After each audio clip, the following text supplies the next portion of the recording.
हरे कृष्ण। ओम अज्ञानतिमिरन्धस्य ज्ञानाञ्जनशलाकया चक्षुरुन्मिलितं येन तस्मै श्रीगुरुवे नमः।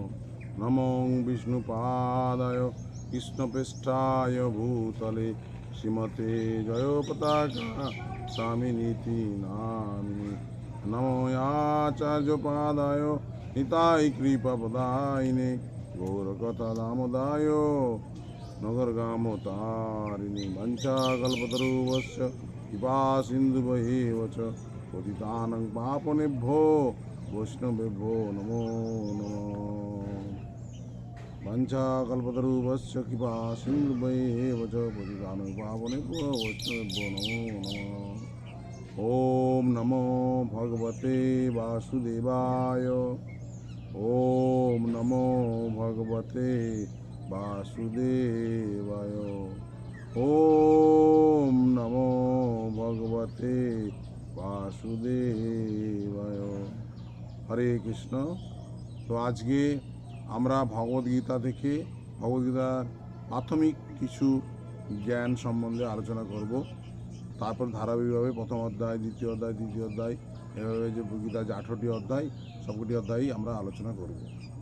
তো আজকে আমরা জানবো যে গীতা কথার অর্থ কী। গীতা কথার অর্থ কী? গীতা স্পেলিং কী আছে ইংলিশে? GITA, গীতা। গীতা মানে GITA, Gita. G for great, I for instruction, T for to, A for Arjun.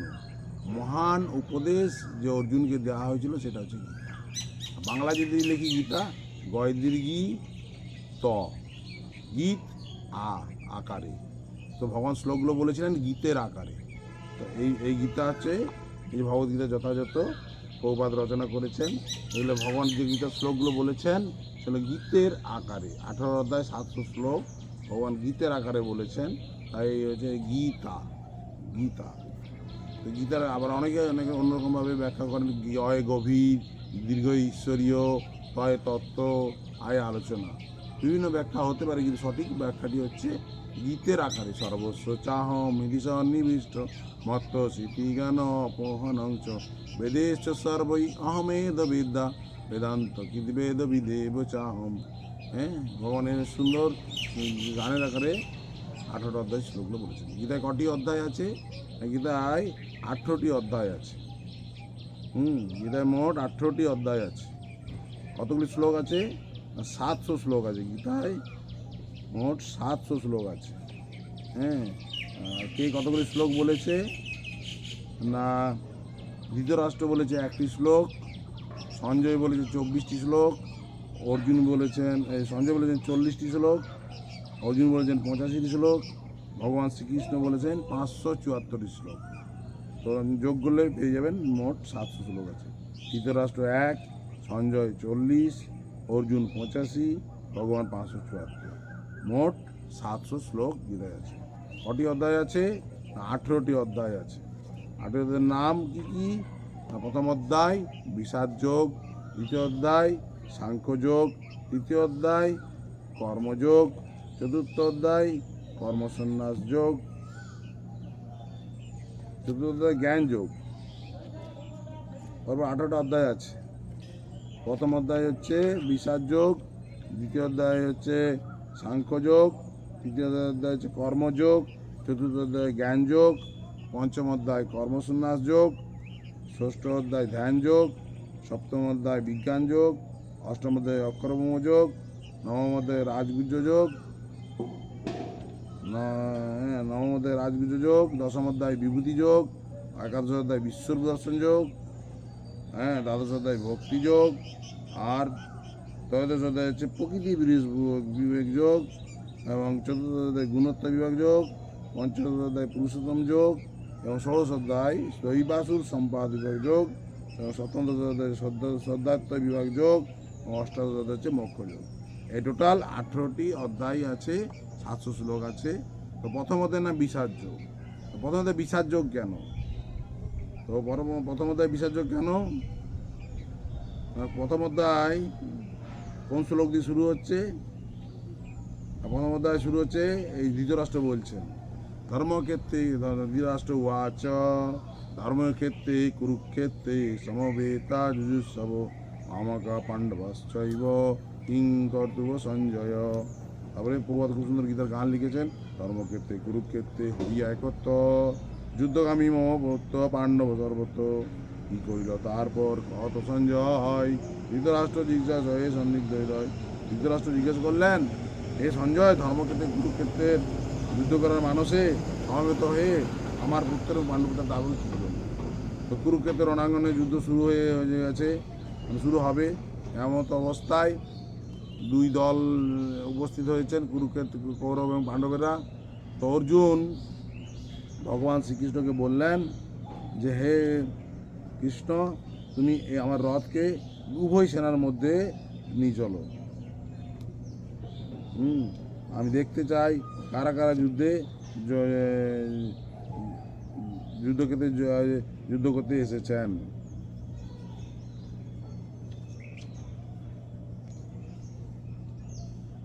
তো অর্জুনের কথা শুনে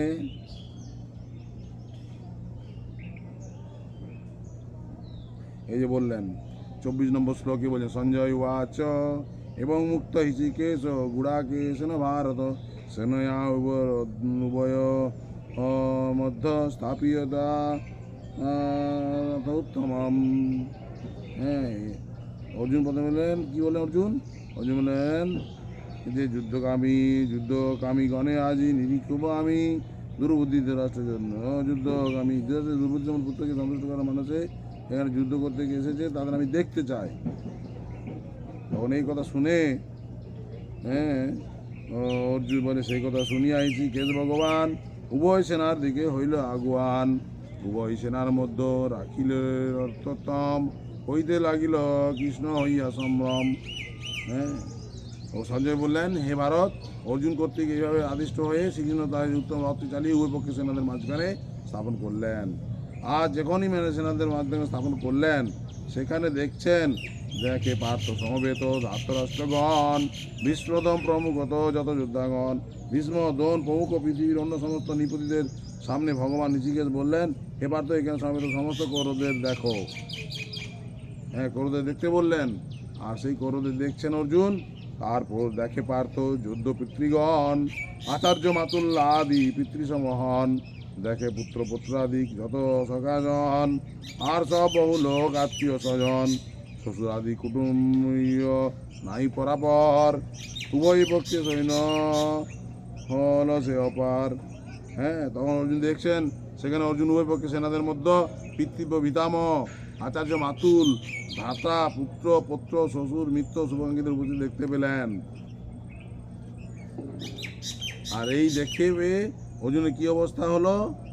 অর্জুন বলে, তাদের দেখিল পার্থ সবই বান্ধব কাঁপিল হৃদয় তার বিষণ্ণ বৈভব কৃপাতে কাঁদিল মন অতি দয়াবান বিষণ্ণ হইয়া বলে, শুনো ভগবান। তখন কুন্তিপত অর্জুন সমস্ত স্তরের বন্ধু ও আত্মীয় দেখলেন, তখন তিনি অত্যন্ত করুণার্থ হৃদয়ে বিষণ্ণ ভাবে হলেন। এই যে তার বিষাদ ভাবের উৎপত্তি হলো। সমস্ত আত্মীয় দেখে তার বিষাদগ্রস্ত হলেন তিনি। আর কি হলো? অর্জুন কহে, কৃষ্ণ এরা যে স্বজন রণাঙ্গনে আসিয়াছে করিবারে রণ দেখিয়া আমার গাতে হয়েছে রোমাঞ্চ মুখমধ্য রস নাই হয় এই যে মহাবঞ্চ। অর্জুন বললেন, প্রিয়বর কৃষ্ণ, আমি সমস্ত বন্ধু বান্ধব আত্মীয়স্বজন এমনভাবে যুদ্ধ ফেলেছি হয়ে আমার সামনে অবস্থান করতে দেখে আমার সমস্ত অঙ্গ প্রত্যঙ্গ অবশ হয়ে যাচ্ছে এবং মুখ শুষ্ক হয়ে উঠেছে। এইভাবে অর্জুনের বিষাদ অবস্থা হয়েছে বলেই এই যোগের নাম বিষাদ যোগ। বিষাদ বর্ণনা করছেন এখানে এই অধ্যায়ে। তখন কাঁপিছে শরীর মোর সইতে না পারি গান্ডিব খচিয়া যায় কি করিব ধরি জ্বলিয়া উঠিছে ত্বক মহাতাপবান হইও না হইও বন্ধু আর আগুয়ান। কাঁপিছে শরীর মোর সইতে না পারি, আমি শরীর কাঁপছে, আমার সমস্ত কম্পিত হচ্ছে, রোমাঞ্চিত হচ্ছে, আমার হাত থেকে গন্ডি মানে ধনুষ খসে পড়ছে আর ত্বক জ্বলে যাচ্ছে। তখন বলছে, হে কেশব, স্থির হয়েছি আমি স্থির নয় মন, সব ভুল হয়ে যায় কি করি এখন? বিপরীত অর্থ দেখি, শুনো কেশব, এই যুদ্ধে কাজ নাই হলো পণ্ড সব। একে সব আমি এখন আর স্থির থাকতে পারছি না, আমি আত্মনিশ্চিত হচ্ছি এবং আমার চিত্ত উদ্ভ্রান্ত হয়েছে এবং আমি কেবল অমঙ্গল সূচক লক্ষণসমূহ দর্শন করছি। তো এখানে অমঙ্গল সূচক দর্শন করছেন, তখন বলছে কোন নিহিত নাহি তা স্বজন সংহারে, যুদ্ধ মোর কাজ নাহি ফিরাও আমারে, হে কৃষ্ণ বিজয় মোর নাহি সে আকাঙ্ক্ষা, রাজ্য আর সুখ শান্তি সবই আশঙ্কা। হে কৃষ্ণ, যুদ্ধ আত্মীয়স্বজনদের নিধন করার মাধ্যমে কীভাবে মঙ্গল হতে পারে? আমি তা দেখতে পাচ্ছি না। আমি কোনো দুর্যোজয় রাজ্য এবং সুখভোগ কামনা করি না। যাদের লাগিয়া চাই সুখভোগ শান্তি, তারাই এসেছে তা দিতেছে অশান্তি। ধন প্রাণ সব তেজি মরিবারে তরে, সবাই এসেছে তা কে জয়ী কে মরে। এসেছে আচার্য পূজ্য পিতার সমান, সঙ্গে আছে পিতামহ আর পুত্রগণ। মাতুল শ্বশুর পুত্র কত কে কইব, শালার সম্বন্ধী সবাই মরিব। আমি মরি ক্ষতি নাই, এরা যদি মরে, এদের মরিতে শক্তি নাই দেখিবারে। ত্রিভুবন রাজ্য যদি পাইব জিনিয়া, তথাপি না লই এদের মরিয়া।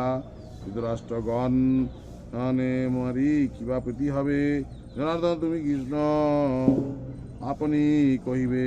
হে গোবিন্দ, যাদের জন্য রাজ্য সুখভোগের কামনা, তারা সকলেই এখানে যখন দেখছি এই রণক্ষেত্রে আজ উপস্থিত, তখন আমাদের রাজ্যে কী প্রয়োজন, সুখভোগ বা জীবন ধারণে কী বা কী প্রয়োজন?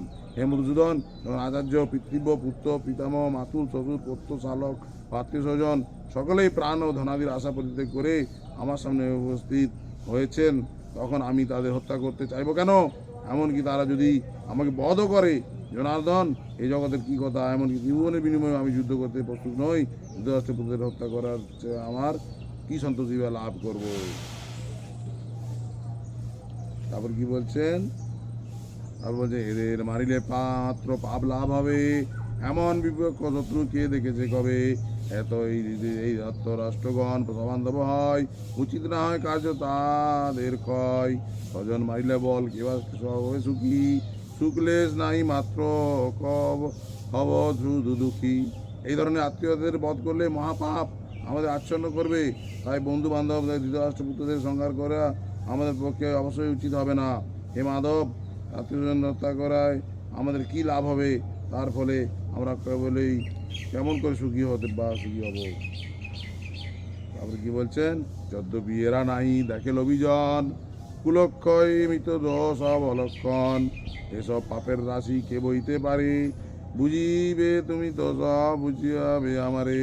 উচিত কি নহে এই পাপে নিবৃত্তি, বুঝা কি উচিত নহে সেই কুপ্রবৃত্তি। কুলক্ষয় যেই দোষ জানে জনার্দন, অতএব এই যুদ্ধ কর নিবারণ। হে জনার্দন, যদিও রাজ্যলোভের দ্বারা প্রভাবিত হয়ে কুলক্ষয়জনিত দোষ ও মৃত্যু নিমিত্ত পাপ লক্ষ্য করছেন না, কিন্তু আমার কুলক্ষয়জনিত দোষ লক্ষ্য করেও এই পাপগুলো কেন পবিত্র হব? কুলক্ষয়ে পনশন্তি কুলধর্মা সনাতনা ধর্মে নষ্টে কুল কৃতস্মা ধর্ম বিয়ুত।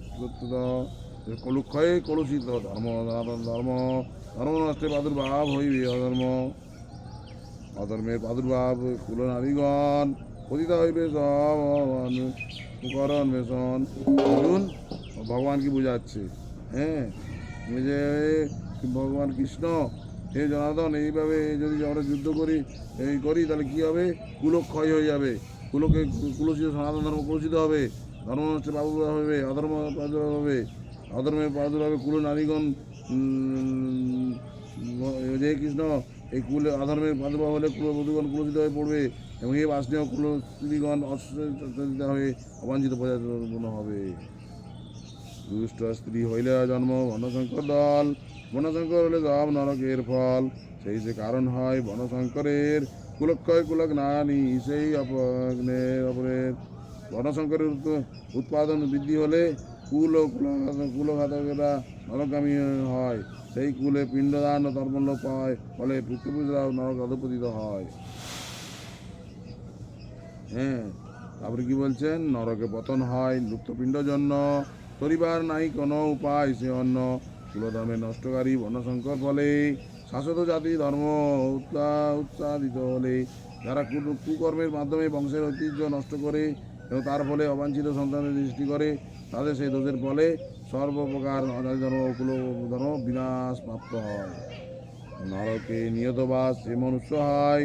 তুমি যে জানো যে সব বিষয় আমি শুনে আছি তাই সাধুসন্ত মুখে নরকের পথে চলি কে রইবে সুখে। হে জনার্দন, আমি পরম্পরাক্রম শুনেছি যাদের কুলধর্ম বিনষ্ট হয়েছে তাদের নিয়ত নরকে বাস করতে হয়। হয় হায় হায় মহাপাপ করিতে উদ্যত হয়েছি আমরা শুধু হয়ে কলুষিত। রাজ্যের লোভেতে পড়ে এই দুষ্কার্য করি, স্বজন হনন এই উচিত কি হরি। হায় এ কি আশ্চর্যের বিষয়, আমরা রাজ্য সুখের লোভে স্বজনের হত্যা করতে উদ্যত হয়ে পাপ কর্মের সংকল্পবদ্ধ হয়েছি।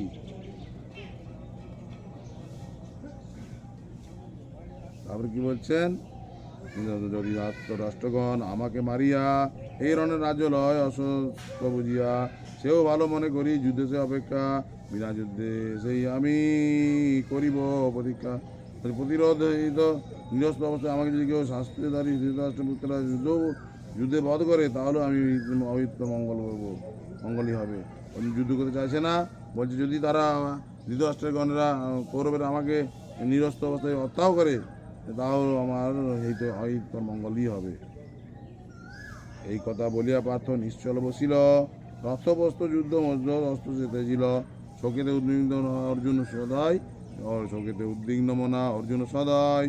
বিষাদ যোগ নাম এই গীতার বিষয়।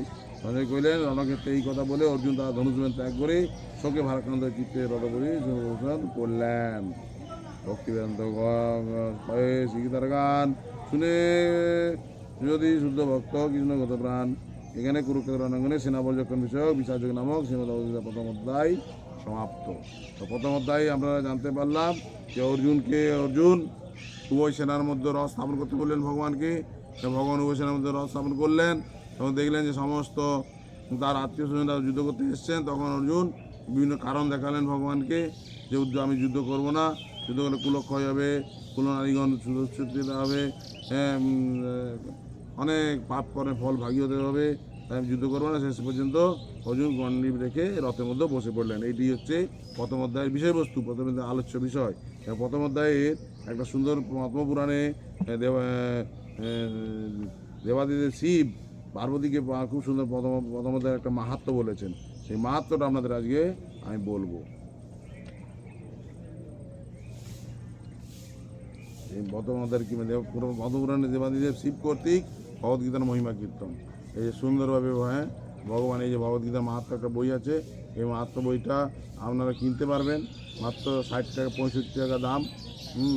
আমাদের সংকীর্তনের যে কোনো গাড়িতে, যে কোনো বুক স্টলে, মায়াপুরে পাবেন। এই ভগবদ্গীতা যথাযথ আপনারা কিনবেন। খুব সুন্দর পদ্যের আকারে, প্রত্যেকটা শ্লোকের পদ্যের আকারে আছে, গদ্য সমভাবে ব্যাখ্যা করে বোঝানো আছে। আমি তো সংক্ষিপ্ত সামারি বলছি, কিন্তু আমরা দ্বিতীয় বিস্তারিত পড়তে গেলে আপনারা বাড়িতে বসে যদি পড়তে চান, আমাদের কুরিয়ারে বাড়িতে বসে যদি পেতে চান তাহলে যোগাযোগ করতে পারেন। আমাদের বিভিন্ন আছে, সেখানে যোগাযোগ করলে আমরা বাড়িতে বসে এই বই পেতে পারবেন কুরিয়ারের মাধ্যমে। তো আমি বলছি, মন দিয়ে শুনুন। না, পার্বতী বলছেন, হে প্রভু, সকল অপার্থিব সত্য আপনার অবগত, কিন্তু আপনার কৃপায় আমি লীলাপুরুষোত্তম ভগবানের কৃষ্ণের মহিমা শ্রবণ করেছি। হে ভগবান, এখন আমি আপনার কাছ থেকে শ্রবণ করলে ভগবান শ্রীকৃষ্ণের প্রতি ভক্তি বৃদ্ধি পায় এবং শ্রীকৃষ্ণের মুখনিশ্চিত সেই ভগবদ্গীতার মাহাত্ম্য শ্রবণে অভিলাষ।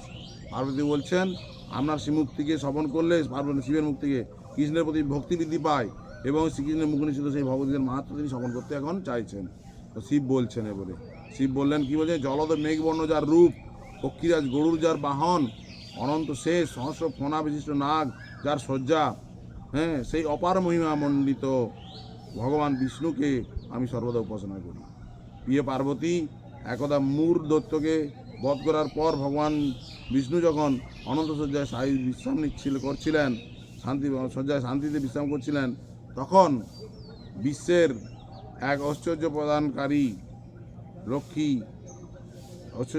লক্ষ্মী তাকে শ্রদ্ধার সঙ্গে জিজ্ঞাসা করলেন, ভগবান, আপনি সারা বিশ্বকে ধারক ও বাহক হয়েও এই কৃষ্ণমধ্যে অস্বাচ্ছন্দ্য নিদ্রিত আছেন, অস্বাচ্ছন্দ্যে, এর কারণ কি? ভগবান বিষ্ণু উত্তর দিলেন, প্রিয় লক্ষ্মী, আমি নিন্দামগ্ন হই, আমার শক্তি কেমন বিভিন্ন কাজ করছে বিস্ময়করভাবে কাজ করছে, আমি সেটাই পর্যবেক্ষণ করছি। আমি এই বিস্ময়কর শক্তি দ্বারা আমি কিছু নিয়ন্ত্রণ করছি, তথাপি আমি স্বতন্ত্র। আমার এই দিব্য কার্যকলাপ স্মরণ করে বড় বড় ভক্ত যোগীরাও জন্ম মৃত্যু চক্র থেকে নিজেদের মুক্ত করতে সক্ষম হন এবং আমরা নিত্য চিন্ময় প্রকৃতি প্রাপ্ত হন। ভক্তিদেবী বললেন, হে সর্বনিরাময়ক, আপনি মহান যোগীদের ধ্যানের লক্ষ্য, আপনাকে বাদ দিয়ে কেউ কিছু চলতে পারে না। তৎসত্ত্বেও আপনি স্বতন্ত্র, আপনি এই জড় জগতে সব কিছু সৃষ্টি স্থিতি ধ্বংসের কারণ। যে শক্তির জন্য আপনি এখানে সাহিত্য অবস্থায় ধ্যানমগ্ন, আপনার সেই অতি আকর্ষণীয় বিস্ময়কর শক্তি কার্যকলাপগুলি সম্বন্ধে দয়া করে আমাকে অবগত করান।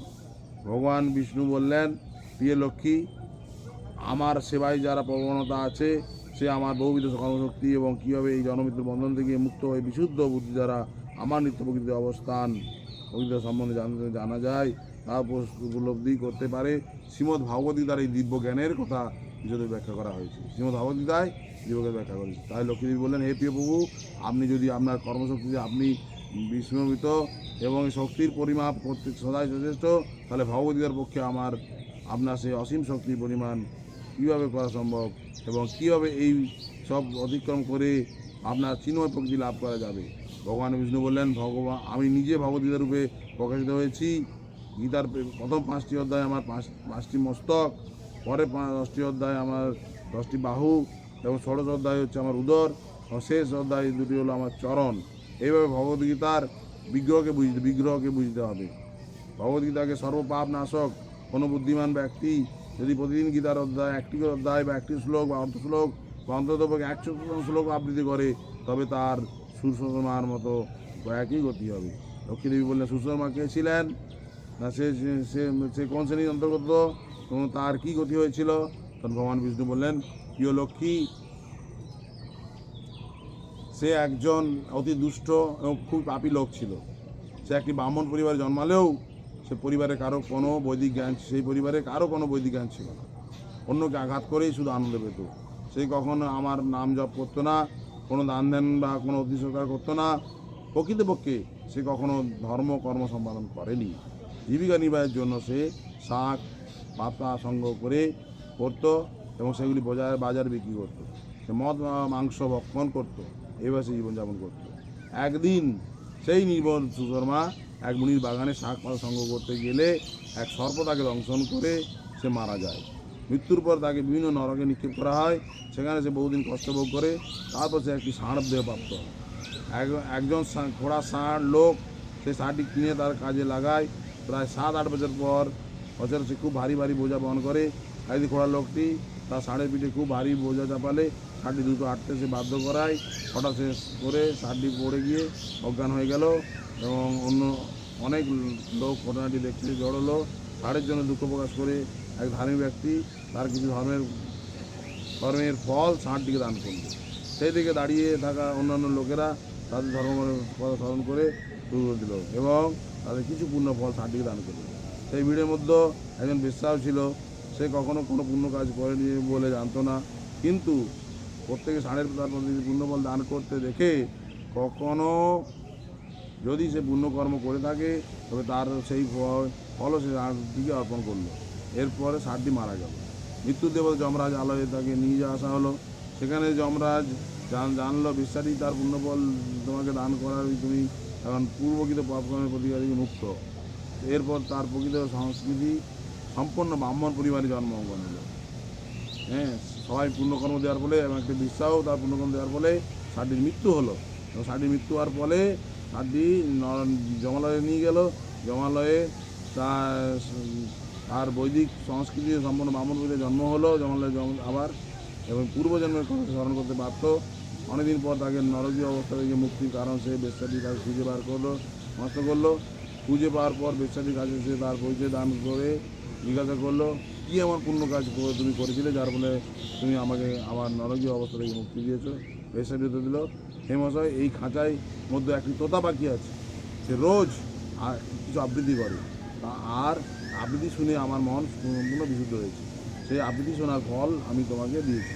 এরপর উভয়ই গেল সেই তোতা পাখি আবৃত্তি শোনার জন্য।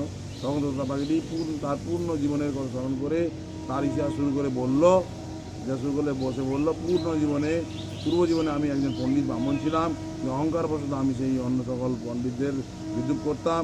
আমি খুব ঈর্ষাপরায়ণও ছিলাম। মৃত্যুর পর বহু নরকে নিক্ষিপ্ত হয়ে দীর্ঘকাল যন্ত্রণা ভোগ করে পর আমি পাখিদেহ লাভ করেছি। আমার অধিক পাপ কাজের জন্য শৈশবে আমার মাতা পিতার মৃত্যু হয়। একদিন আমি যখন তপ্ত বালির উপর কোনো সংরক্ষণ ছাড়া পড়েছিলাম, তখন কতিপয় ঋষি আমাকে দেখতে পান এবং আমাকে তাদের আশ্রমে নিয়ে গিয়ে একটি খাঁচার মধ্যে রেখে দেন। সেখানে ঋষিদের ছেলে মেয়েরা শ্রীমদ্ ভাগবত প্রথমত আবৃত্তি শিখছিল। তারা শ্লোকগুলি বারবার আবৃত্তি করছিল, আমি তাদের সঙ্গে বারবার শ্লোকগুলি আবৃত্তি করা শুরু করলাম। পাখিটি প্রথমত শ্লোক আবৃত্তি করেছিল। অল্পকালেই পরে তার এক তস্কর সেখান থেকে অপহরণ করে এক ধর্মপরায়ণ মহিলার কাছে তাকে বিক্রি করে দেয়।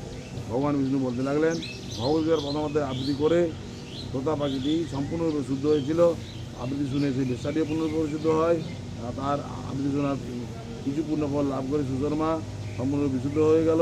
কিছুকালে ভগবদ্গীতার প্রথমত মাহাত্ম আলোচনা করে সুশর্মা নিজে গিয়ে পতন করলো। তারা তিনজনেই ব্যক্তিগতভাবে শ্রীমদ্ ভগবদ্গীতার প্রথমত আবৃত্তি করতে হলো। শীঘ্রই তারা পরম ধাম বৈকুণ্ঠে পৌঁছে গেল। যে কেউ ভগবদ্গীতার প্রথম অধ্যায়ের আবৃত্তিকরণ শ্রবণ বা অধ্যয়ন করে অনায়াসে তারা জড় দুঃখপূর্ণ ভবসাগর থেকে অতিক্রম করে ভগবানের কৃষ্ণের শ্রীপাদকে লাভ করে।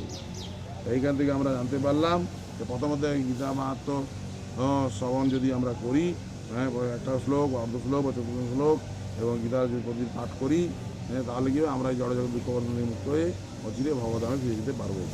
এইখানে রইল গ্রন্থ অমৃত লহরী, বদন বলে বলো সবে গৌর হরি হরি।